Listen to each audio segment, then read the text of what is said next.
colonoscopy, which is a way to find cancerous or precancerous cells in the lining of the colon, can cost around $2,000 to $2,700 in the state of Mississippi, according to MD-Save.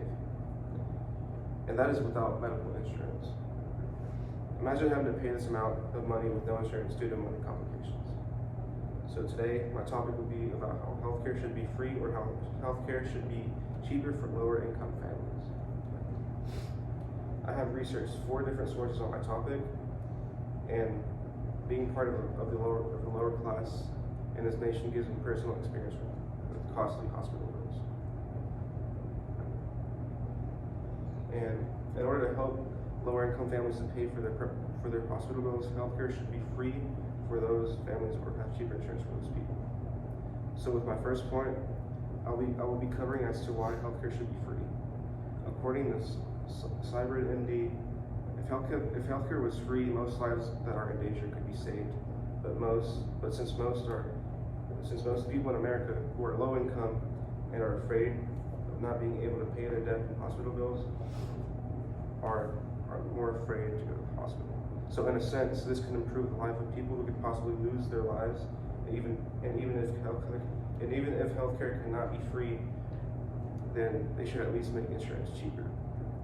And I have a personal testimony. I used to have Medicaid, which was very crucial to my family's life when I was younger, since I had lots of injuries, and even my brother had broken his arm, and I would not imagine how much his hospital bill would have cost without this low-income insurance. But later on, we no longer have this insurance, so every time we had to make a visit to the hospital, every hospital would be very, very costly, and it really impacted our family as a whole.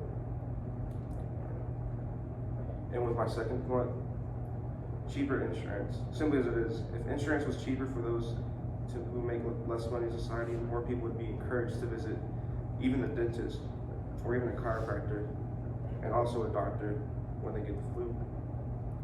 And even people now who have children are afraid to take their child to the hospital if the child has a severe flu due to the spiking prices that the hospital gives to them.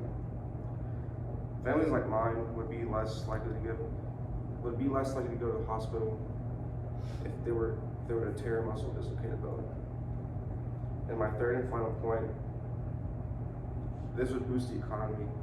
Having cheaper insurance could help the economy due to more people being more susceptible to buying it for their families.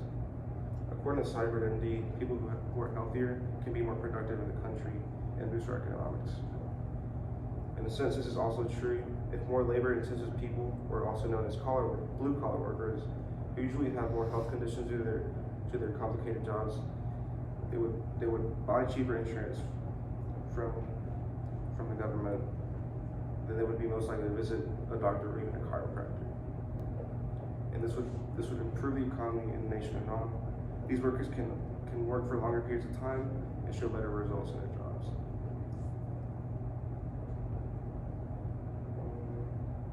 Here I will have my visual aid to show how 3 vaccines, including a rabies vaccine, and the ER visit would cost to add up to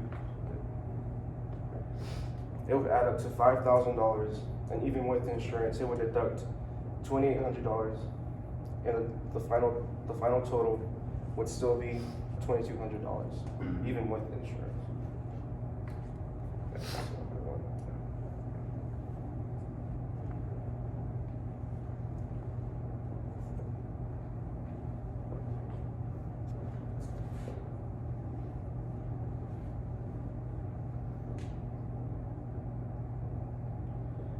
And in my conclusion, I think most hospitals should give free health care for those in need, or at least the nation itself should have cheaper insurance for lower income families.